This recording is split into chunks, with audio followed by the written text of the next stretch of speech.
Hey everybody, welcome back to another episode of Pay Per Preview after Review. Damn it. It's so much colliding, my brain is on fire. Paper Review. R-E. Yes, R-E View. He is Mr. Third Place, Primetime Roddy Prime. I'm not a man, I'm just the United States Champion. War Machine MJ. Yeah. I saved it, I almost said Universal. You did, but I have that. So, again, this is more attractive than the actual belt itself. Because it's less pretentious. I don't even feel right calling it the Universal Belt. It's the third place belt, but you get what we're saying. We'll find a good name for it. Anyway, we're here today to talk about the Mae Young Classic, which wrapped up last night, and I just now caught up with it like a couple hours ago. Let's just say the Mae Young Classic was pretty damn good. It was 32 women from 16, 17 different countries. I mean, you had girls from America. I wouldn't say that. What?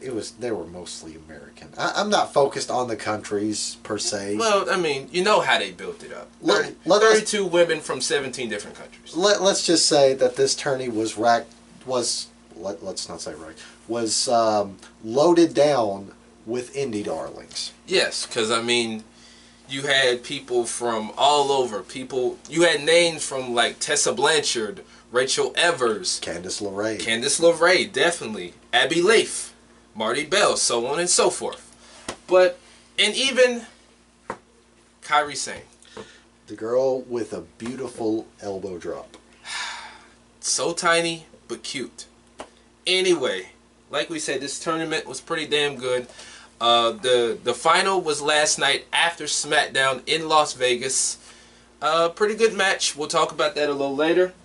But, of course, it started with the round of 32. So let's just jump right into it. We start off with episode 1. Jazzy Gabert taking on Abby Leif. Now, Jazzy Gabert of Germany, she is a scary, scary lady. Yeah, when I first saw her, she reminded me of that, I want to say, Russian dude from one of the Rocky movies. That big, tall Russian. Ivan Drago. Yeah, and he beat up Rocky's friend. Apollo Creed. Yeah, basically murdered him in the ring. Tried not to say Apollo Creed. Yeah, but anyway, she reminded me of him. She's like the female version, and basically what they said her backstory was she was adopted, I believe. Yeah. And she left home, at 15? Basically, she was on her own, doing her own thing, trying to come up. And then Abby Leif, she's been everywhere, so to speak. And she inherited the alligator roll, which was Mae Young's signature technique. Yeah, Mae Young basically passed it on to her. And she definitely did Mae Young justice in this tournament, despite getting as far as she did. But in fact, she got upset of the tournament. Yes, upset of the tournament. When they first showed it that week, I said upset of the week, upset of the tournament. But when they started off the handshake, Jazzy basically grabbed her, basically trying to intimidate her. But that didn't work to Jazzy's favor, because Abby Leif, thank you. Basically, she put on the show for the fans, and she basically went out there saying, despite how tall you are, how big you are, I'm going to defeat you. And that's exactly what she did. Now, again to what I said earlier, Jazzy Gabert is a scary, scary lady. I'm pretty sure she's a nice lady, but she is intimidating. Yes, very intimidating. But what is surprising, however, is she got the love and appreciation of the Full Sail audience, which we'll get to later on. Yeah, this was a pretty good match. I enjoyed both girls. Like we said, Jazzy is very scary looking. Abby, she's cute in my opinion. She's somebody out of some of the girls in the tournament I'd sign. But like we said, she got the upset of the tournament. She's moving on to the round of 16. And afterwards, Jazzy went up to her, basically trying to intimidate her after the match again. She showed sportsmanship, raised her hand out of respect. And like we said, Jazzy, she's going home. Abby's moving on in the tournament. So the next match we had Princess Sue Hay taking on Kay Lee Ray. Now, I've never really heard of Princess Suhei.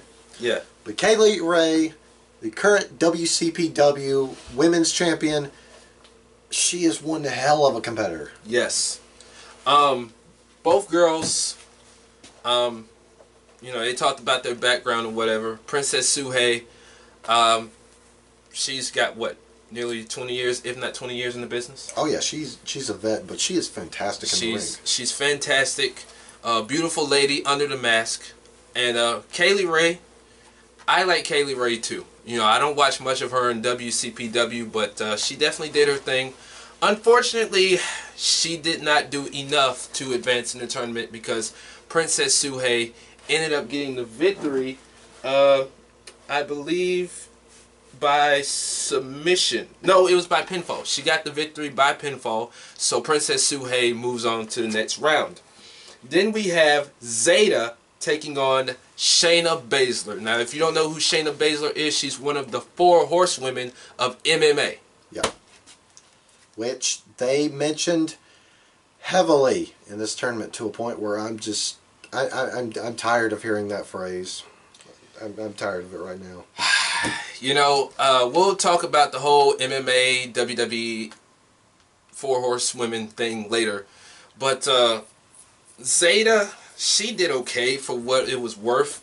Shayna Baszler, she is a scary person, and I don't mean that in a bad way, but her style of wrestling is scary because, you know, she comes from the MMA world.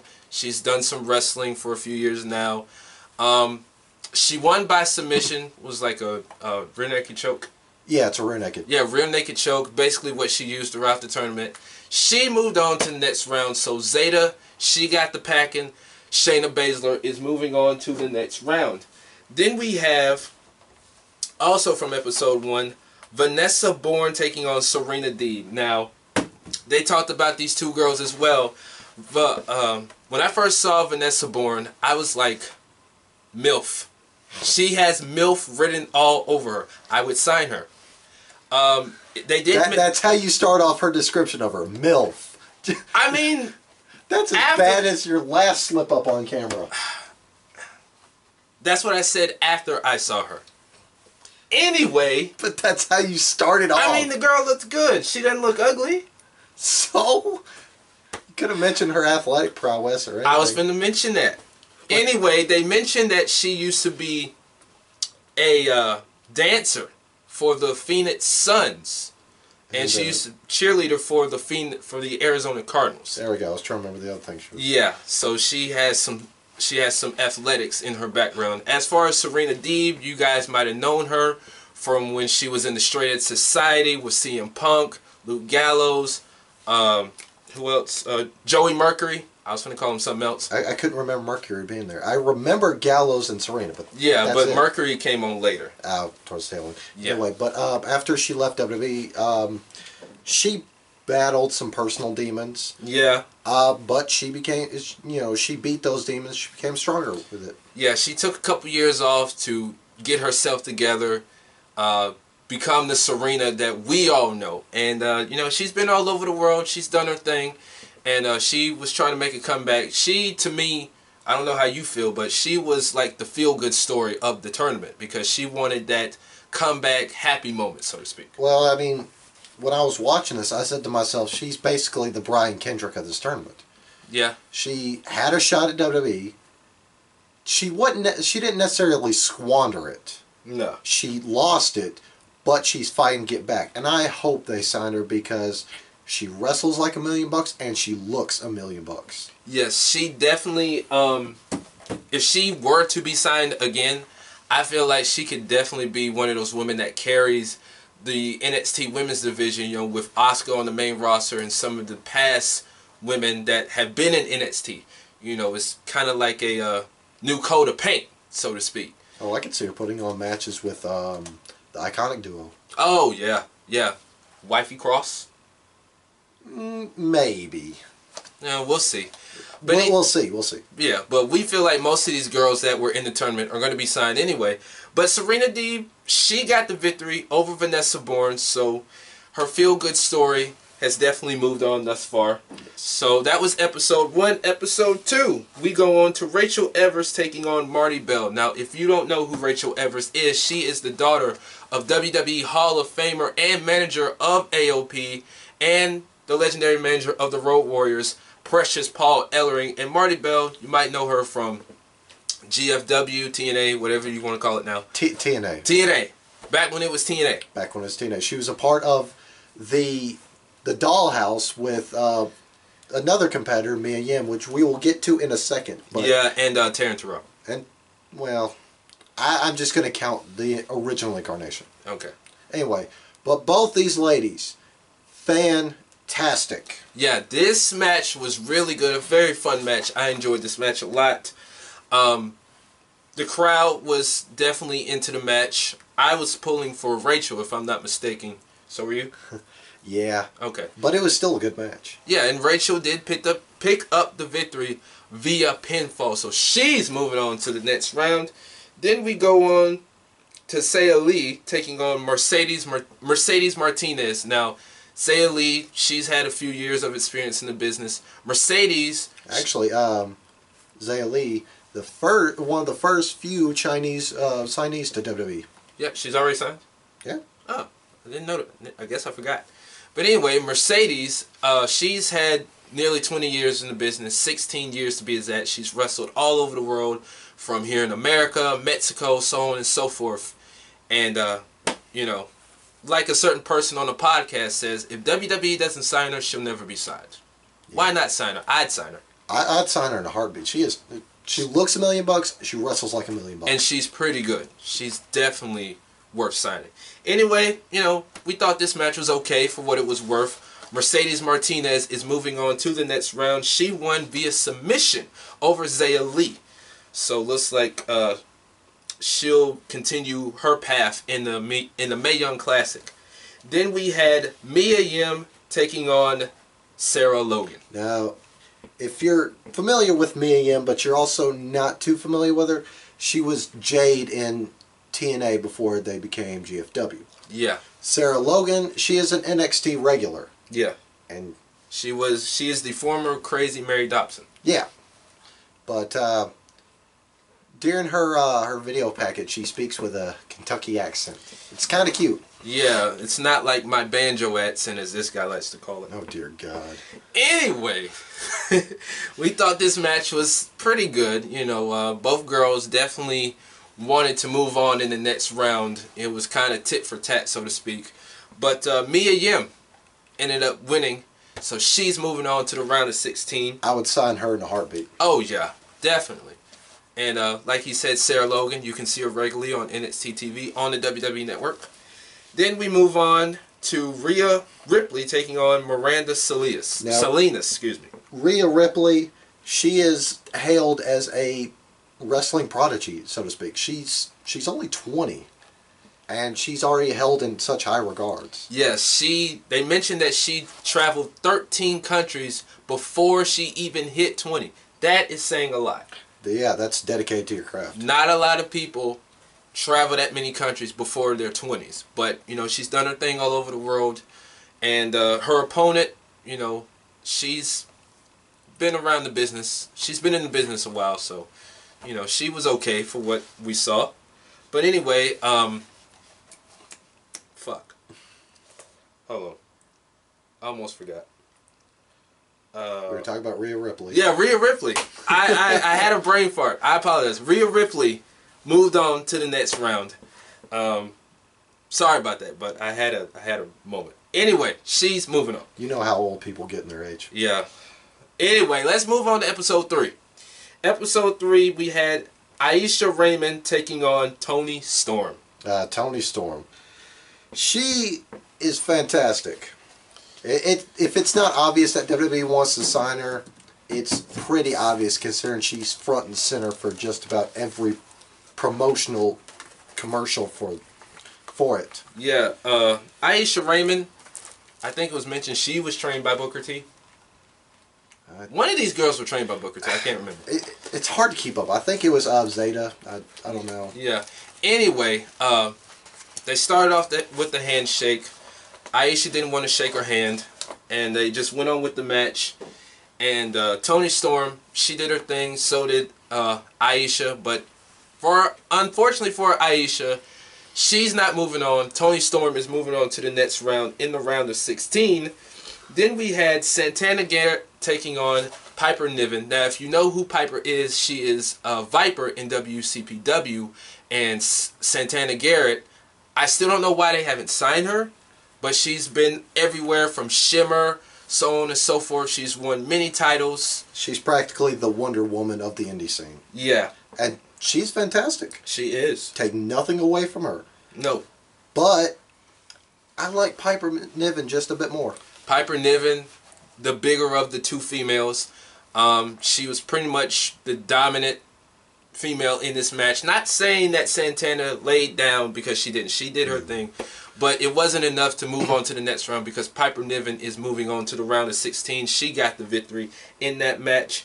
Then we had Dakota Kai taking on Kavita Devi. Oh, right. She's from India. Yeah. I was trying to remember where she was. Dakota Kai, another strong style practitioner from New Zealand. She's fantastic. Yes. I mean, she looks cute, but she is twice as deadly. A lot of people say, she has Bailey, somewhat of Bailey's style in her, from the way she dresses, so on and so forth. And even Bailey has mentioned her, saying she's one of the females in this tournament you need to look out for. And she wasn't lying. Oh, definitely. Especially when we get to her second round match. Yeah. But luckily for Dakota, she's moving on to the next round. So she defeated Kavita Devi via submission. Via pinfall. So she will be taking on Rhea Ripley in the next round, which we'll get to in a minute. Then we had Sage Beckett taking on Bianca Belair. Oh my goodness. The Bianca Belair.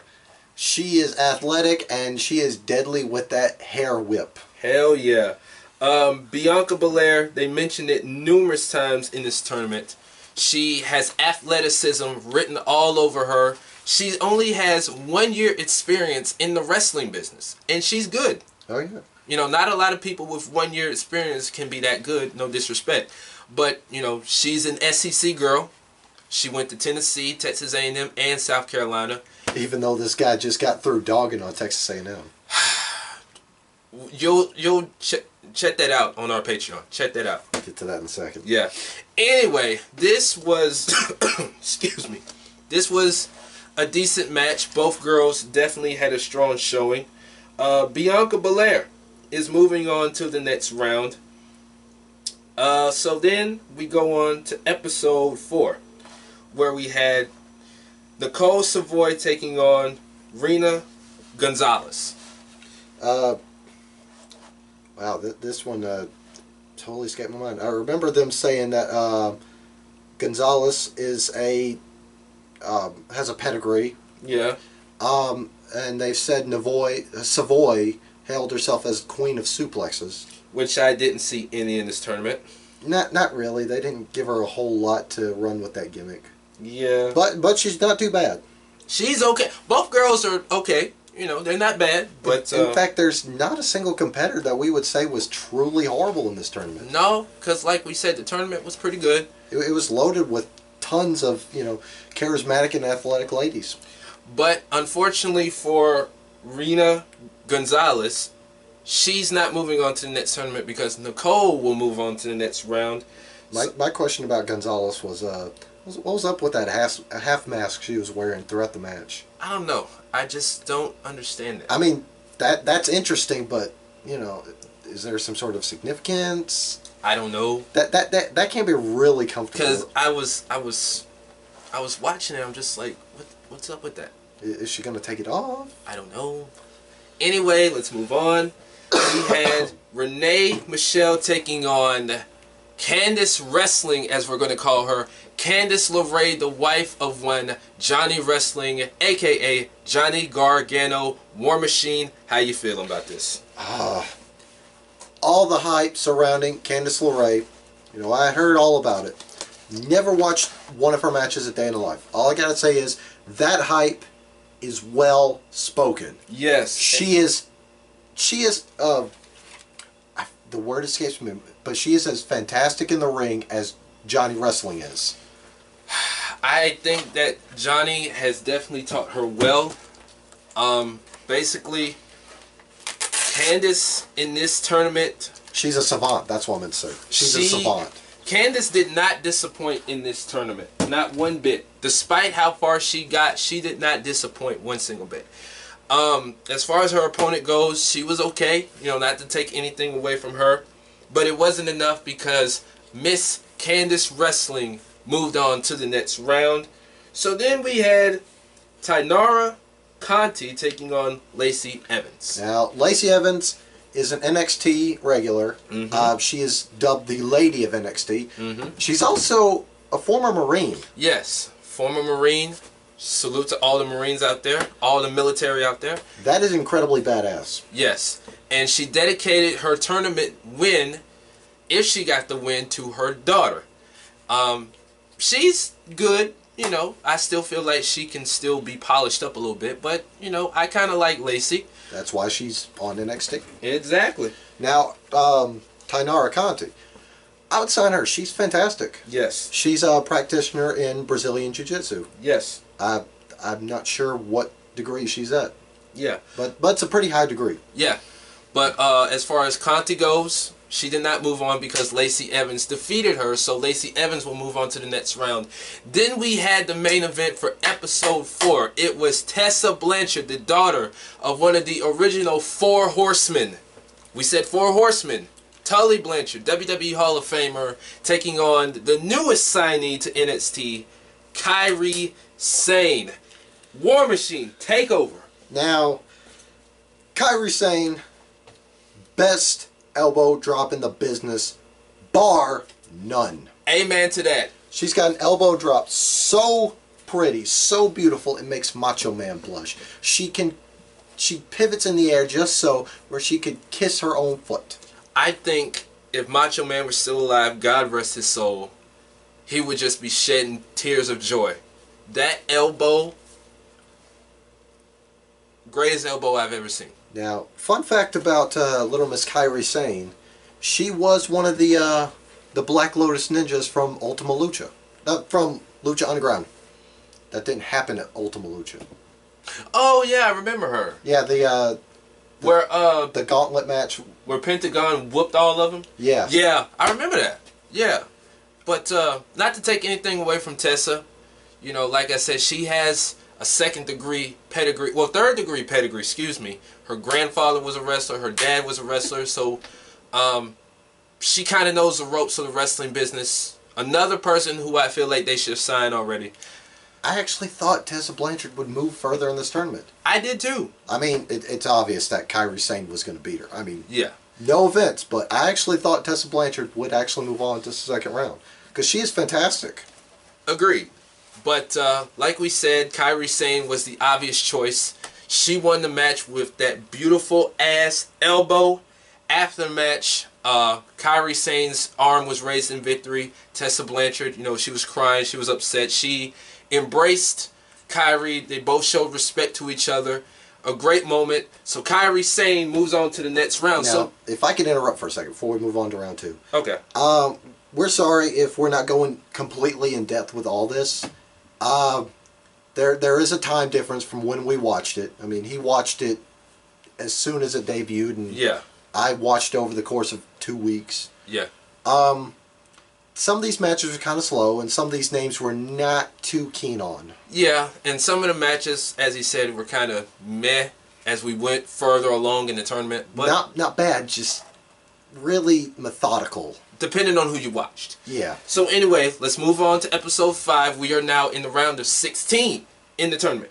So we start off with episode 5 with Abby Leif taking on Rachel Evers.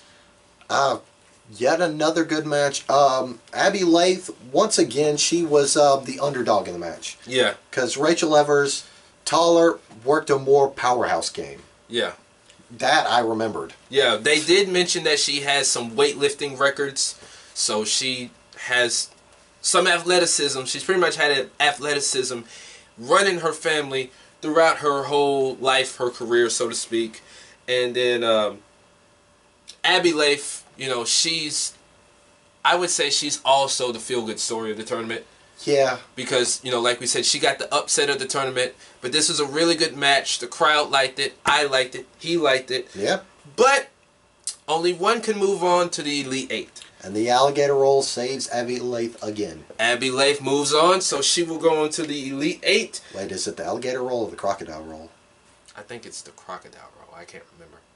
Okay, the reptile roll. Let's go with that. We'll go with that. Anyway, so we go on to... if we're wrong, please correct us. Yeah, please correct us. Leave a comment under the video. Anyway, we move on to Princess Suhei taking on Mercedes Martinez. Now, both these girls, legendary female wrestlers. Princess Suhei, as we mentioned, 20 years in the game.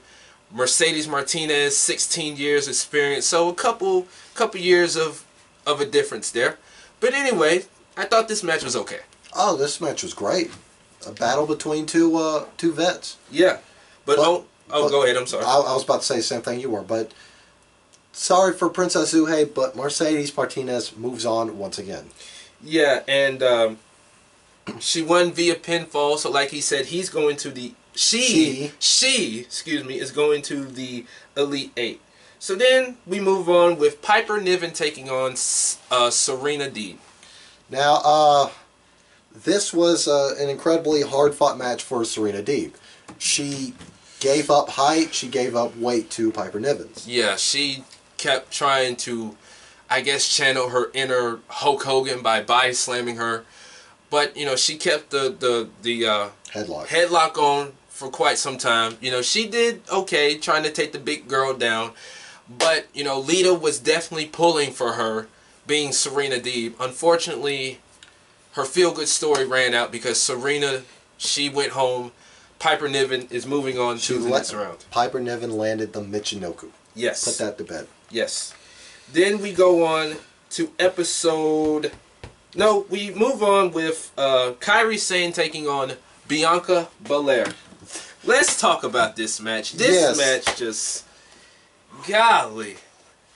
If you watch this tournament... Oh, man. These ladies are beautiful, but this match was ugly.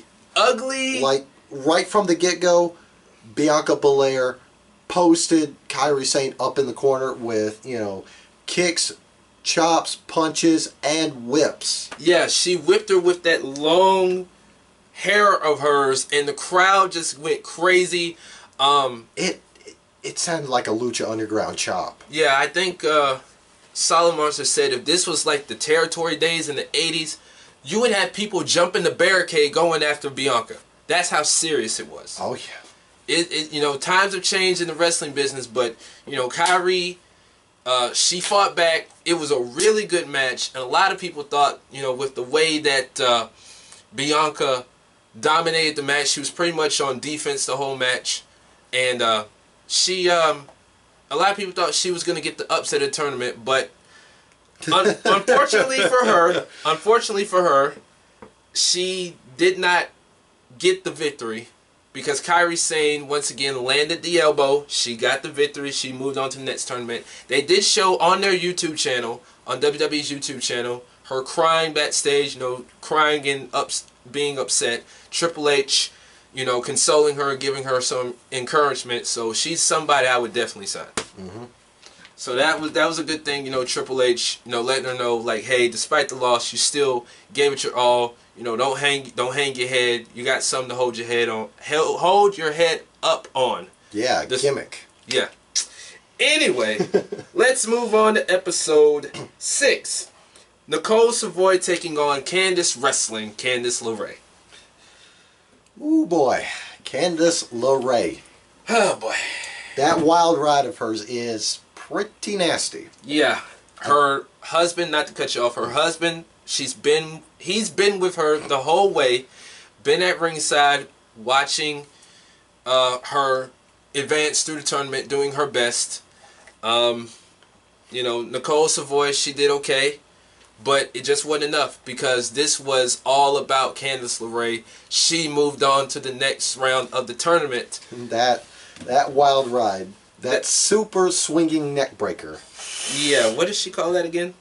Miss LeRae's wild ride. Yeah. Nice name. Nice name, long, but No, I think they just call it the Wild Ride.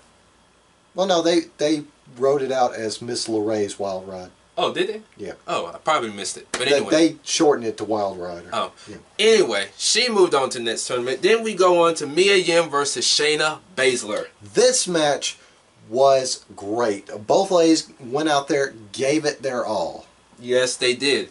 Mia Yim, they mentioned that she had one of her fingernails painted purple to represent her overcoming domestic violence. Well, yeah, that was it's a movement called Put a Nail in It. Yeah, and basically, we here at WonderShop, under no circumstances, condone domestic violence. Mm-hmm.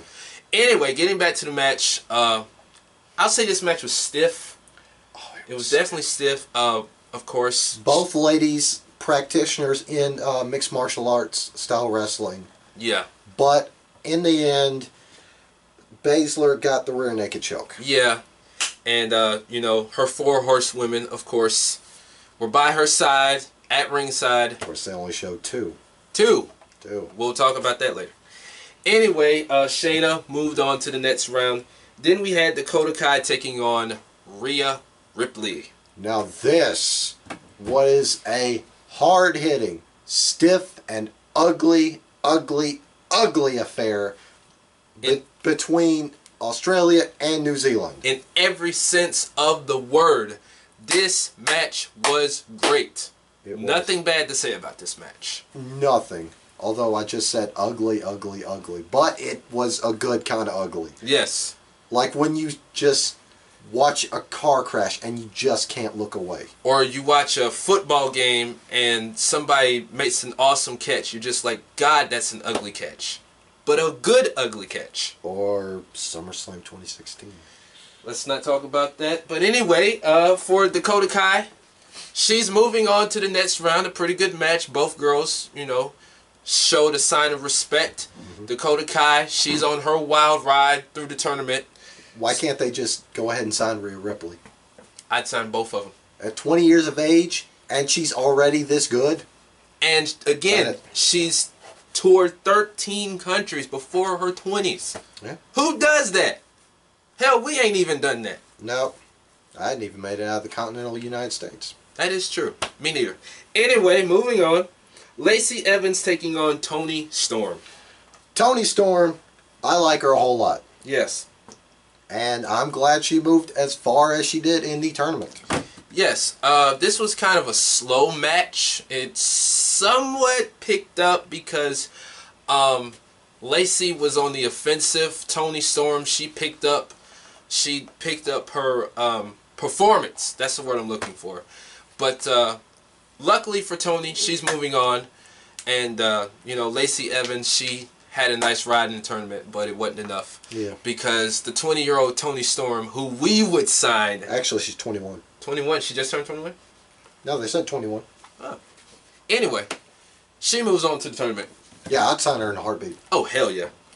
Anyway, we move on to the Elite 8. Episode 7. Episode 7. We are now in the Elite 8. This is, as we call, the NCAA tournament of the women's division. Anyway. The Mae Young Madness. Yeah, Mae Young Madness. Thank you. I couldn't get it out right, but thank you. Anyway, we start off with Abby Leif taking on Mercedes Martinez. This was a definite clash of styles. Yeah. Because you had the technical prowess of Abby Leif taking on the technical slash brawler type, I guess. Brawler type. Mercedes has got some MMA background. Yeah. She trained Shayna Baszler. Fun fact. Bomb drop. Yeah. Ah, damn it, it's on my bed.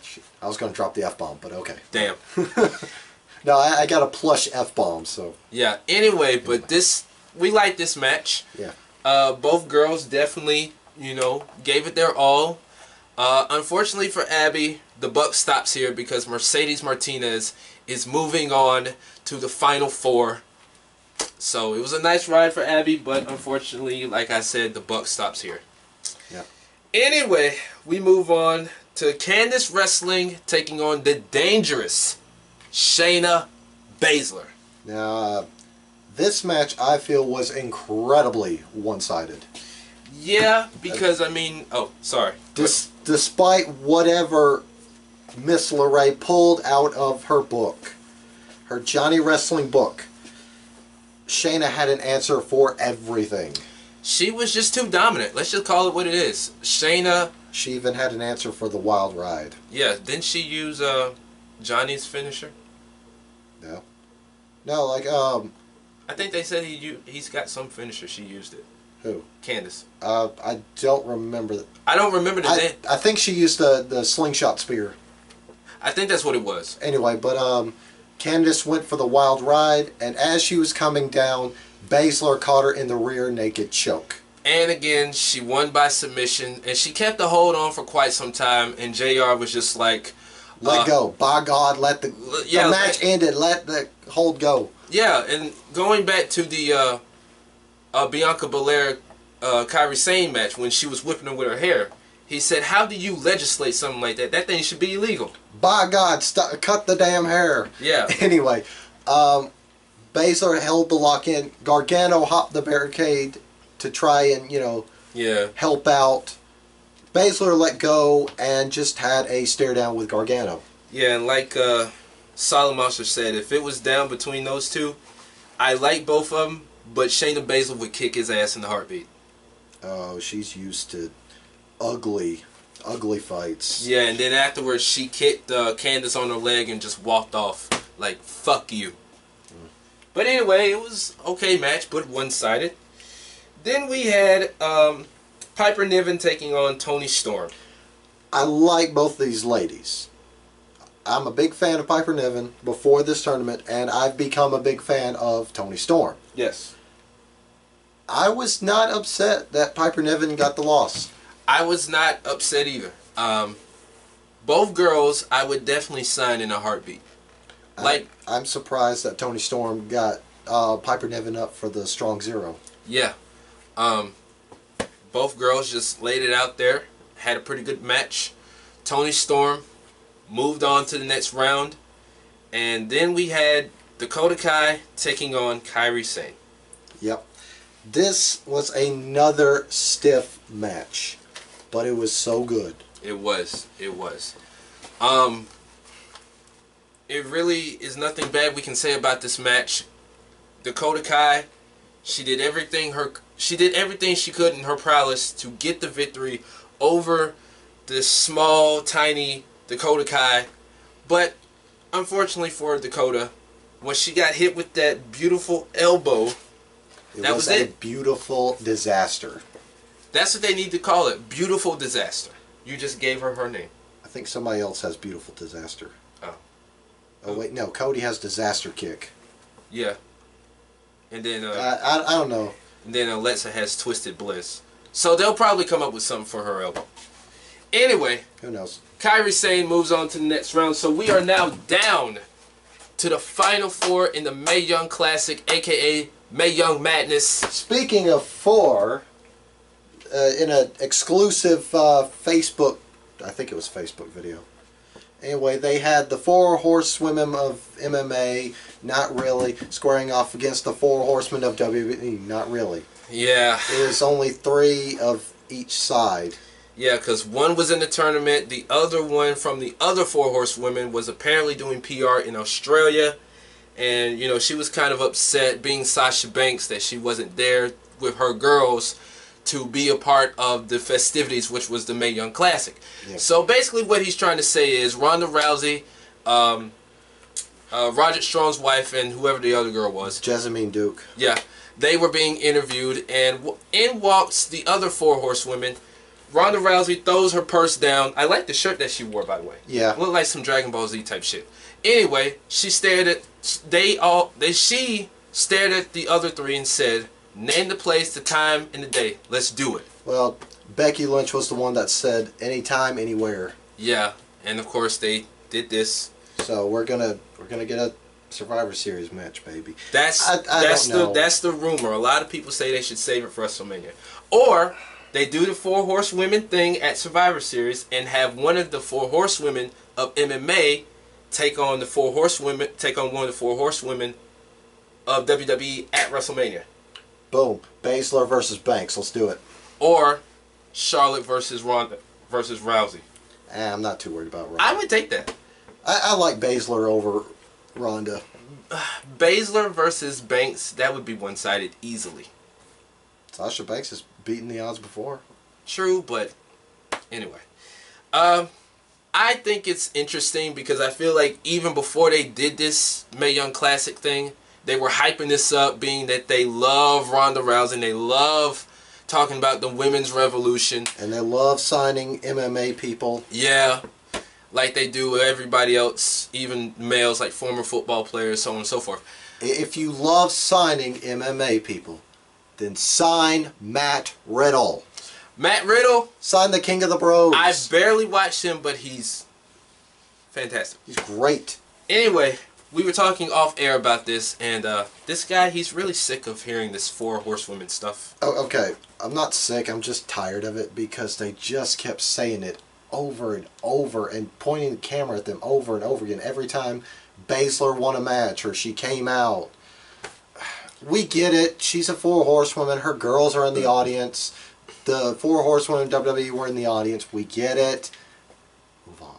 And really, if you think about it, out of the 4 horsewomen of MMA, Ronda Rousey is really the real star. Yeah. Because Roderick Strong's wife, what's her name again? I don't know her name. Anyway, she's married to Roderick Strong. She's Roderick's baby mama, fiance, whatever you want to call her. I've never even heard of Jessamine Duke until the tournament. Yeah, I don't watch... Matter of fact, I don't even watch MMA like that no more. And then Shayna Baszler, you know... I'm starting to become invested in Baszler. She's a real deal. She's definitely backed up what she can do in the ring. She's put her money where her mouth is, and like he said, she's legit. But, like I said, Ronda's the real star of the group. Yeah. So, anyway. Let's move on to the final 4, ladies and gentlemen. You had Mercedes Martinez taking on Shayna Baszler and Kairi Sane taking on Toni Storm. The winner of those 2 matches would move on to Vegas in the finals to become the first ever Mae Young Classic champion. Now, the first match we're going to talk about is obviously Baszler versus Martinez. Yeah, basically the backstory of this is that, you know, how long has Shayna been doing wrestling? I think like 2 years. Anyway, Mercedes trained Baszler. Baszler is one of Mercedes Martinez's girls. Yeah. So, like he said, she trained her. This was the first time in the entire tournament that Shayna Baszler shook hands with somebody. Yeah. Now, I'll admit, I was halfway through the first 4 episodes when the second 4 episodes dropped. And I was sitting there thinking to myself, I hope that they have Mercedes Martinez and Shayna Baszler face off. That'd be a great match. Yeah. They did it. Teacher versus student. Oh, sorry. Sorry. But anyway, this was a really good match. It was stiff. It was ugly. I feel like it told a good story. It truly did, yeah. Again, teacher versus student.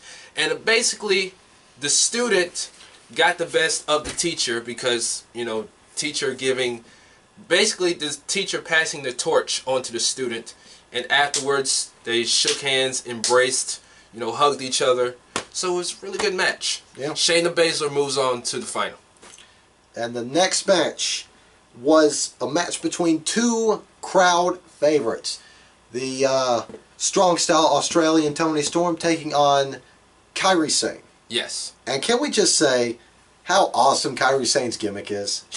She's the pirate princess. It so works. Like, I feel like if she got to the main roster, they would just change that shit so quick. It's so great that she's in NXT, because it's a good thing that she's not on the main roster, because they would just kill that gimmick quick. Yeah.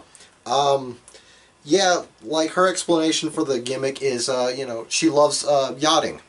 Apparently, competitive yachting is a thing in Japan. I have to Google that.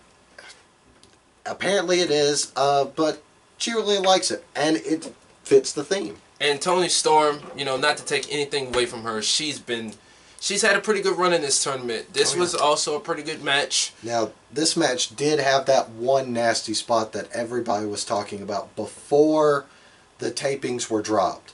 Was Toni Storm was on the outside, and Kairi Sane went for a suicide dive. Yeah. She hit Toni Storm, but she smacked face first into the ramp grating. Yeah, and she had part of the grating on her face, like literally on her face.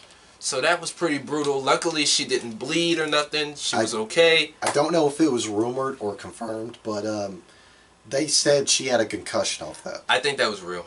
Oh, okay. Yeah. I think either during the tournament or one of the NXT house shows. It was a tournament. Yes, she had a concussion, so they said that was real. But she's okay. Thank God.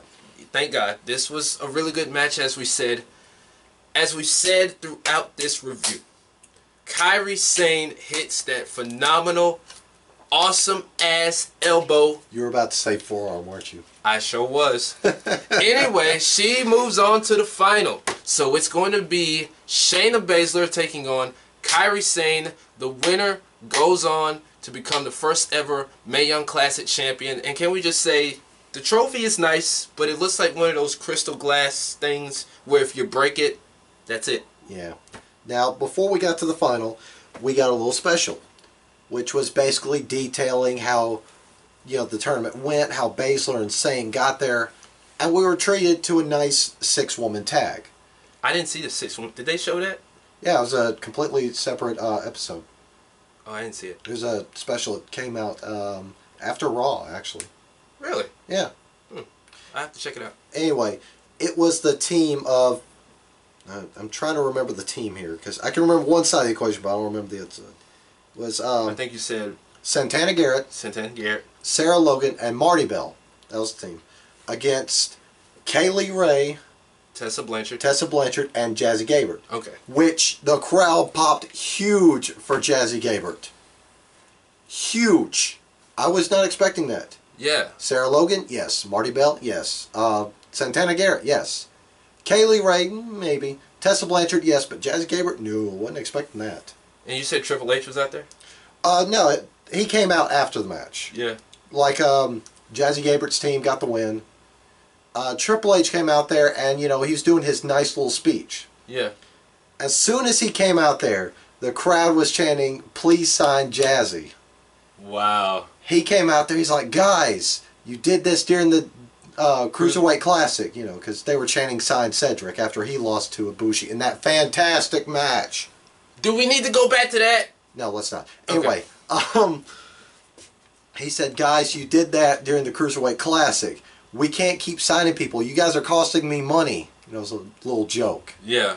Anyway, then he was talking about how guys saw, you know, all these other wrestlers sacrifice themselves for the stream, and they said, "Hey, let's sacrifice everything we got for this." Yeah. To ride that rainbow and get that pot of gold. The ladies saw this and said, "Hey, let's do that too. Let's ride that rainbow." But there was no pot of gold on the other side. Until now. That is true. That's basically the gist of it. Was Triple H was giving the ladies an opportunity. Yeah. An opportunity they don't really get a whole lot. Yeah, because if you think about it, you know, women in wrestling, not just WWE, well, especially WWE, they've come a long way. You know, you've seen women like Jacqueline, Trish Stratus, Lita, Mae Young, Fabulous Moolah, Medusa, Jazz, so on and so forth. And then you get to now. Well, it's changed a whole lot. Because, you know, I don't know how it was back in the Moolah, Mae Young days. Yeah. I've heard some stories about Moolah. Moolah, but we'll talk about that for another day. It was treated somewhat respectfully, you know, in the Alundra Blaze, Medusa era. Yeah. It kind of lost that respect in the Attitude Era, but, you know, gained back with Lita and Trish. Yeah, because, you know, around, I say mid-90s, you know, you saw where girls were looking like Playboy models and they were taking their clothes off. And then we get to the late aughts and they were Yeah. treated with that terrible D word that I hate. Yeah, and they had bikini matches and pillow fight matches and lingerie matches. And then, you know, a lot of people have talked about how people really got sick and tired of this. They wanted to see women's wrestling. And this is what we have now. I mean, it was treated with respect in other parts of the world, but here, it was terrible. Yeah, and, you know... It made me disgusted. Yeah, and then a couple of years ago, it wasn't that horrible D word evolution. It was the women's evolution. Do we need to refer to that match at Takeover 2 years ago? Wait, which one are we talking about? Banks and Bailey. Bailey. Which one? The first one, second one? First one. Oh, in Brooklyn? Oh, when they had that match at Respect, that Iron Woman match. That one was great. That one, oh my God. But not only were they started treating Respect, but they started showing off more skill in that ring. They weren't just, you know, the generic wrestling type deal or slaps or all that. Yeah. You know, they were doing moonsaults, suicide dives, reverse ranas, which that still make my neck hurt thinking about it. Yeah, and you know, even on the 24 special where Sasha Banks, she talked about how when they started wrestling on NXT, a lot of the people treated them like a bathroom break. And then when they had that match in Brooklyn, when she and Bailey had that match at Brooklyn, that was the turning point where it's like, okay, this shit is real. Fuck a bathroom break. We're going to watch this match. Now, fuck that. Despite any jokes that we made in the past, we're 100% serious on this. Yeah, the way women's wrestling is now, in and outside of WWE, it's legit. Women's wrestling all over the world, all over the business period, is legit. I mean, there's even 2 matches in the WCPW library that are really stiff, ugly women's matches. Yes. The last woman standing matches, those are ugly, but they're so good. Indeed. But we've come a long way, and to this point, we're thankful that people have given those ladies a chance. Yes, so now let's get back on subject and talk about the final. The final was after SmackDown last night, before 205 Live. It was kind of weird. I felt like they really did too much in one night. But yeah, because that 205 Live crowd was out of it. Yeah, at least half of them were still in the building. Yeah. Anyway, we had the final between Kairi Sane and Shayna Baszler. You know, they had the big red carpet special. Of course, Ronda Rousey was there. Charlotte, Becky, Alundra Blaze. The cast of Glow was there. Kia Stevens, who you might know as Awesome Kong or Karma, she's in Glow, so check that out. I heard that's really good.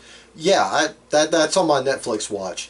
Anyway, but as JR said, it was the smallest dog in the fight versus the biggest dog in the yard. And off in the distance, you can hear Roman Reigns say, "My yard."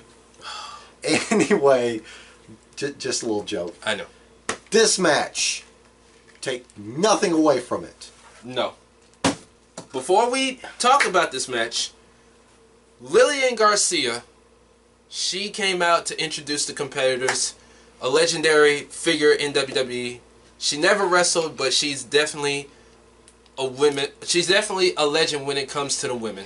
She's done her thing in WWE. Oh, and before we get to the match, I forgot to mention, throughout this tournament, WWE hired their first female referee. Yes. I forgot to mention that. And she was on point. She did pretty good. But anyway, getting back to the final, this was a really good match. The crowd was into it. And, of course, pretty much every woman that you could think of was at ringside. You know how they do. And this did not disappoint. Oh, no. Shayna Baszler, of course, hit the rear naked choke. You thought, okay, like I told this guy, if they were to have her to win, I wouldn't be mad if they had her win. But that was fuel to the fire. Yeah, they were going to set up for the 4 horsewomen stuff. But Kairi Sane battled out of that choke. She fought back. By elbowing her in the rib. Yeah. Potentially messing up that rib. Yeah. She hit a nice forearm, too. Oh, yeah, she did. I think it was like a spinning forearm. Yeah. Yeah. But, of course, do we need to say it for the umpteenth time? She hit that elbow. And she is the first ever Mae Young Classic champion. Not champion. She won the tournament. Oh.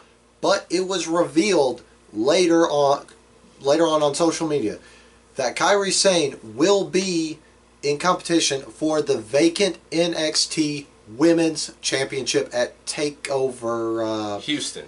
Houston. Because I guess Survivor Series is going to be in Houston. That's going to be the night before Survivor Series. That's if Houston's still okay. Yeah. Thoughts and prayers to everybody in Houston. Anyway, what he's alluding to is Triple H announced that there will be a multi-woman match at NXT TakeOver Houston November 18th to determine the brand new NXT Women's Champion. Kairi Sane will be in there. That's all we know right now. I'm pretty sure Ember Moon, the iconic duo. Nah, that was going to be my second guess. Ruby Riott. Wifey Cross. Baby Mama Cross. And who knows how many of these lovely ladies we saw in this tournament. Yeah. I mean, like we said, the tournament was pretty good. And we're pretty sure that most of these women are going to end up signing. I would be surprised if one of them don't sign because, for whatever reason, I guess they're not ready. Which is understandable.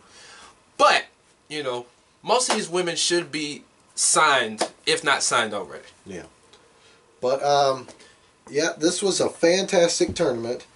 There's already talks to do this again next year. Yeah. Which I'm not too opposed to it. No. Because it's, you know, they said it's done so great. Even last week, it was the most watched on the WWE Network. All you saw was Mae Young Classic, Mae Young Classic, Mae Young Classic, 205 Live, Mae Young Classic, Mae Young Classic. In fact, 2 weeks in a row, it had dominated the WWE Top 10. Yes. So that just shows you that no matter what people say, a women's tournament can be done. But, personal opinion. Okay. Out of all the tournaments that we've seen in this year, the final match, where would you rank it amongst the other final matches? Because we've had Omega Naito, we've had Ospreay Kushida twice, we had Bate and Dunn, we had Puma Pentagon.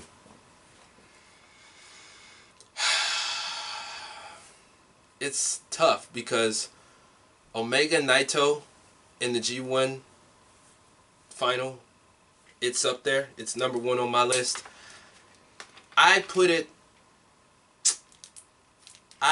top 5. Top 5? Top 5. Okay. Yeah. But it's a really good final. Both girls definitely made their run throughout the tournament. And like we said, Shayna Baszler, despite what we've seen of her, she is legit. Not to mention, she did show her respect to Kairi Sane post-match. Yeah, I thought she was going to do something crazy like attack her and then break the trophy, but... Are you kidding me with that busted rib? I'm pretty sure Triple H and officials would be heated if she did that. Are you kidding me? He would find it kind of funny. Yeah. Then he'd sign her to like his new Evolution stable. Oh Lord. I could see that.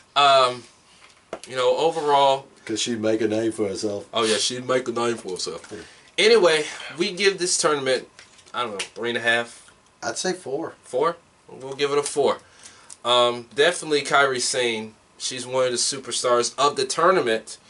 Shayna Baszler, of course. Serena Deeb. Jazzy Gabert. Oh, hell yeah. Jazzy Gabert. Abby Lath. I was about to say her too. Yeah, it's a bunch of them. We could go on and on. But anyway, we give this tournament overall 4 out of 5.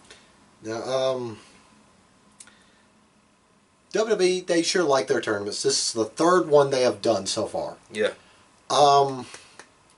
If you talk to this guy, he'd probably rank this tournament right below Cruiserweight Classic, wouldn't you? I'd say CWC, Mae Young Classic, then the UK tournament. Yeah. And like I told him, the only reason why this one was better, or Cruiserweight Classic and Mae Young Classic were better than the UK tournament, star power. Yeah. We knew most of these names going into both tournaments, but we did not know a whole lot about the UK tourney. Yeah. Because a lot of the names, you know, being the UK scene is so big, you know, a lot of the names we never heard of before. Some of the names we did hear, you know, we've watched through various promotions and videos and such. Mostly is CWC. Yeah. Or WCPW. WCPW. I can't get my acronyms right. basically what he's saying, we knew most of the women in the other tournament than we did the UK tournament. But both tournaments were good. Now, I bet you they're going to do a tag team tournament next. That's going to be hard to do. Let's power rank the top 5 teams WWE's going to put in their tournament. Number 1, Young Bucks. Yeah. Number 2, War Machine. Hell yeah. Number 3, G.O.D. Yeah. But hell no, because they want them to go PG and they're not going to go PG. I think they could. Number 4, Chosen Bros. Number 5, and this one's going to be a risk. At least someone I would put in the tournament. Dilo and Youngin, the Real Lions. Yeah. It's going to be hard doing that tag team tournament because, I mean... We joke, but yeah, I would love to see a tag team tournament. Because most of the tag teams that we talked about are doing indie stuff or they're signed to other major promotions, so it's... I don't know. Knowing Triple H and the way he thinks and WWE logic... He'll work something out. Yeah. He finds it kind of funny. It's going to be funny to see what kind of tournament they have. Who knows? Yeah. But, that being said, I am the United States Champion War Machine MJ. He is the 3rd place loser belt, Rodimus Prime. But this belt is actually more interesting than the real one. And we are WonderShop, and we will see you next time.